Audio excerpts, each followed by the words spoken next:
wabarakatuh. Sebelum kita belajar, mari kita berdoa agar kita mendapatkan hidayah ilmu dari Allah Subhanahu wa taala. Marilah kita berdoa bersama-sama. Selesai. Hari ini kita akan bahas anak-anakku sekalian tentang bagaimana menyanyi lagu daerah, berikut fungsinya dan sebagainya. Pada bab 5 akan disampaikan oleh Bapak tentang memahami teknik dan bernyanyi lagu daerah. Ya. Kemudian anak-anakku, sebelum nyampe ke pembahasan yang akan kita pelajari hari ini, peta konsepnya adalah satu, kalian akan memahami lagu tradisional atau lagu daerah itu.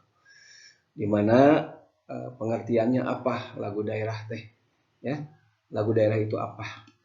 Kemudian juga akan disampaikan juga ragam lagu tradisional atau lagu daerah yang ada di Indonesia. Kemudian juga pembelajaran yang akan juga dibahas pada kali ini adalah fungsi lagu tradisional, lagu daerah dalam kehidupan sehari-hari. Kemudian pada akhirnya kalian akan menyanyikan lagu daerah dari masing-masing daerah sesuai dengan teknik bernyanyi yang baik dan benar. Nah, anakku, lagu yang Bapak banggakan, konsep lagu daerah atau tradisi lagu daerah ini dimulai dari pengertian lagu tradisional. Lagu tradisional adalah lagu yang hidup di masyarakat secara turun-temurun. Jadi ini ya, lagu daerah adalah lagu yang hidup di daerah secara turun-temurun, ya. Itu diingatkan, ya. Kemudian dipertahankan sebagai sarana hiburan, upacara adat, ritual budaya, dan identitas suatu komunitas. Yang kedua, lagu daerah itu apakah memiliki fungsi? Tentu setiap daerah memiliki fungsi masing-masing sesuai dengan kebutuhannya yang pada waktu itu digunakan di daerah masing-masing. Adapun fungsi lagu daerah ini, yang pertama sebagai penanda identitas. Jadi setiap daerah memiliki identitas sendiri. Ya. Kemudian yang kedua, lagu tradisional ini atau lagu daerah ini merupakan perbendaharaan seni yang berkembang di masyarakat dan merupakan ciri-ciri masyarakat tersebut melalui lagu daerahnya. Anak-anakku sekalian, pada prinsipnya lagu daerah itu memiliki ciri-ciri khas. Ya, jadi setiap lagu daerah yang ada di setiap daerah memiliki ciri-ciri khas tertentu. Ya. Yang pertama, biasanya lagu daerah itu menggambarkan tentang keadaan lingkungan atau budaya masyarakat setempat. Ya. Jadi lagu daerah itu ya memiliki kesesuaian dengan keadaan lingkungan yang berkembang di daerah atau adat istiadat masyarakat tersebut. Jadi munculnya lagu daerah itu karena lingkungan dan adat istiadat masyarakat tradisi setempat. Itu yang pertama. Selanjutnya, anak-anakku sekalian, ada lagi bahwa lagu daerah ini memiliki ciri atau struktur melodinya sederhana. Jadi tidak rumit sehingga mudah dimainkan oleh segala lapisan masyarakat. Jadi sederhana. Ya, lagu daerah ini tidak terlalu panjang. Jadi struktur lagunya pendek. Yang ketiga, komposisi lagu daerah ya biasanya seperti lagu Jawa, Bali, Sunda biasanya menggunakan tangga nada pentatonis. Ya. Jadi menggunakan tangga nada pentatonis. Kalau yang sering kita gunakan lagu-lagu pop, lagu-lagu klasik, lagu jazz, lagu rock atau lagu dangdut menggunakan tangga nada diatonis. Anak-anakku sekalian, selanjutnya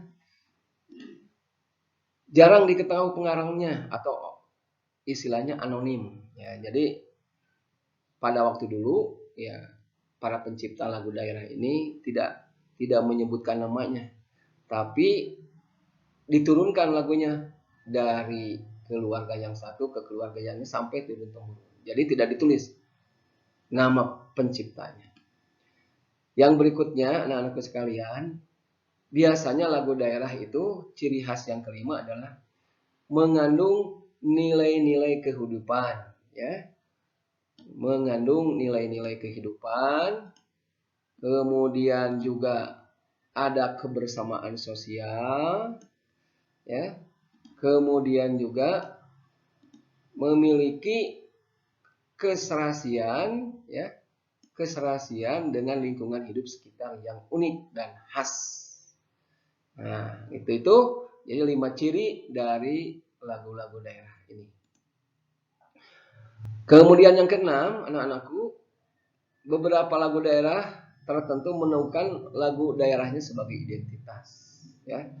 Jadi setiap lagu daerah itu menggambarkan ya identitas dari daerah tersebut. Contoh, misalnya lagu Manuk Dadali. Ya, ini kan dari Jawa Barat. Jangir dari Bali. Oh, berarti itu lagu daerah itu merupakan identitas suatu daerah. Anak-anakku sekalian, yang ketujuh, ciri khas lagu daerah itu adalah liriknya menggunakan bahasa daerah. Ya, kalau Jawa Tengah, Jawa Barat kan berbeda, walaupun dari bahasanya yang disampaikan berasal dari Jawa, tapi logat, karakter dari bahasa yang disampaikan berbeda. Jawa Barat bahasa Sunda, Jawa Tengah ya bahasa Jawa Tengah.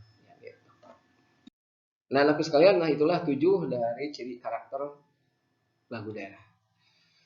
Selanjutnya, kalian juga harus dikenal mengenai ragam lagu daerah ya bersama musiknya, termasuk fungsi. Ya, jadi kalian juga harus mengenal ragam lagu daerahnya, karya musik daerahnya, dan fungsinya. Yang pertama, anak-anakku sekalian, fungsi dari lagu daerah itu yang pertama sebagai terapi kesehatan. Ya, sebagai terapi kesehatan. Yang kedua, yaitu sebagai sarana pendidikan. Meningkatkan pendidikan, meningkatkan kecerdasan. Ya.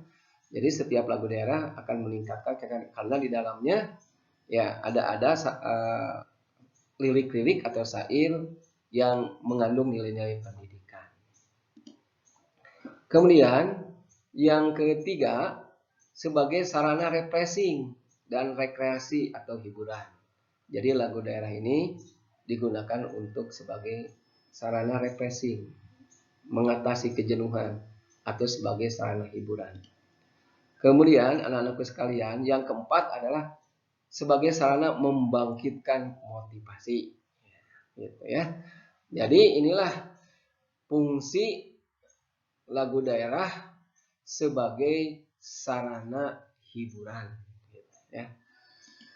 Yang berikutnya anak-anakku sekalian, musik juga bisa dimanfaatkan ya atau berfungsi sebagai kebutuhan sehari-hari yang digunakan sesuai dengan daerahnya. Yang pertama, lagu daerah juga berfungsi ya, sebagai sarana upacara adat. Jadi biasanya seperti di Jawa Barat ada yang memainkan angklung dengan adat istiadatnya ngayuk. Jadi setelah panen diangkut ke rumah dengan menggunakan alat angkut di tanggung, tetapi menggunakan pengiring angklung. Nah, ini sebagai sarana upacara adat keagamaan, ya. Kemudian juga di Bali ya untuk persembahan kepada dewa-dewa karena adalah agama Hindu. Ya, gitu. Ini adalah fungsi pertama, ya. Kalau tadi sebagai sarana hiburan ada 4 macam, kalau ini secara umum. Yang berikutnya anak-anakku sekalian, kedua adalah pengiring upacara atau tari ya, atau adat ya.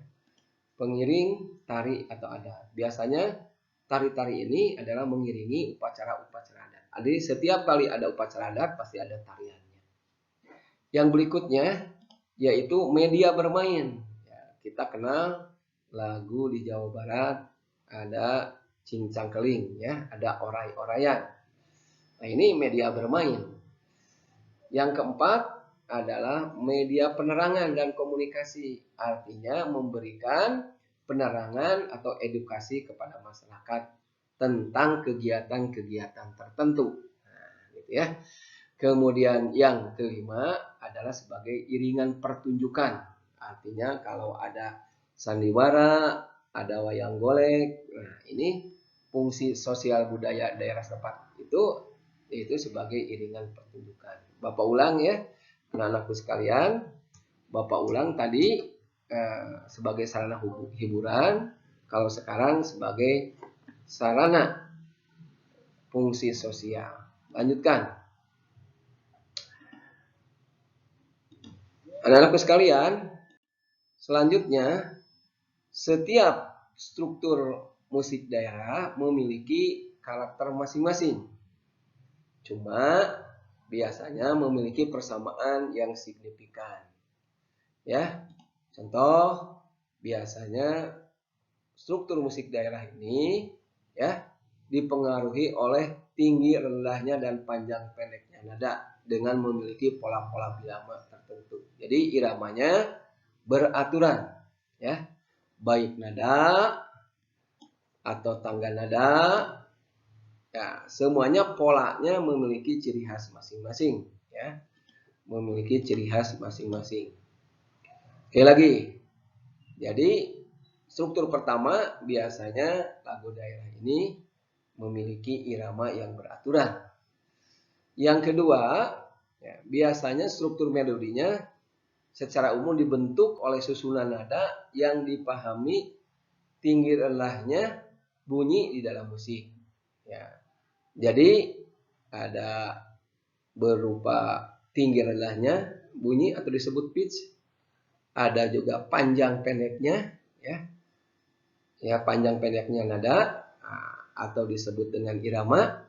Ya, jadi lamanya waktu yang dibutuhkan, keras lemahnya, halus dalam menyanyi atau kerasnya atau disebut dengan dinamik, dan dinyanyikan oleh siapa? Oleh warna siapa lagu itu dinyanyikan. Jadi unsur irama ini ada yang dikenal dengan tinggi rendahnya nada disebut pitch. Yang kedua, panjang pendeknya nada disebut irama karena menyangkut durasi, waktu lama dan tidaknya. Halus dan lemahnya atau disebut dinamik, dan untuk jenis suara apa dimainkannya atau dinyanyikannya. Anak-anakku sekalian, bernyanyi lagu daerah itu bisa dinyanyikan secara satu suara ya, secara satu suara. Nah, ini disebut teknik unisono. Nah, jadi mau satu orang, mau dua orang, mau bersama-sama tapi satu suara, tidak ada pembagian suara kedua dan sebagainya, maka ini disebut teknik unisono. Jika lagu itu dinyanyikan seorang diri, maka teknik unisono ini disebut solo. Nah, ya. Gitu. Sedangkan bila lagu ini dinyanyikan secara bersama-sama, maka ada yang disebut paduan suara atau ada juga yang disebut dengan aubade. Nah, gitu. Cuma dipastikan bahwa ketika nyanyinya hanya satu suara, maka disebut teknik unisono. Anak-anakku sekalian, jadi sekali lagi, apa yang disebut dengan teknik unisono itu adalah teknik bernyanyi dengan satu suara. Ketika bernyanyi satu suara itu dinyanyikan oleh seorang, maka disebut solo. Tapi ketika dengan bersama-sama, ada yang menyebutnya vokal group, paduan suara. Ya, kalau paduan suara berarti ada pembagian suara. suara satu ke suara lain, ini bukan unisono.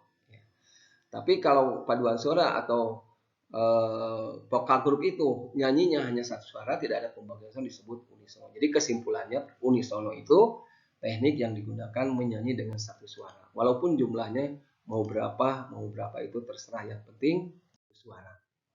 Yang kedua tadi Bapak sebutkan, kalau bersama-sama ini disebut teknik vokal grup, ya. Teknik vokal grup. Jadi bernyanyi bersama-sama dengan kelompok beberapa orang tapi satu suara, tapi disajikan dengan vokal grup. Jadi kalau lebih dari satu disebut vokal grup. Yang berikutnya, anak-anak, untuk dapat dinyanyikan dengan teknik vokal grup, sebuah lagu harus diaransemen menjadi satu suara atau dua suara atau tiga suara. Jadi diaransemen.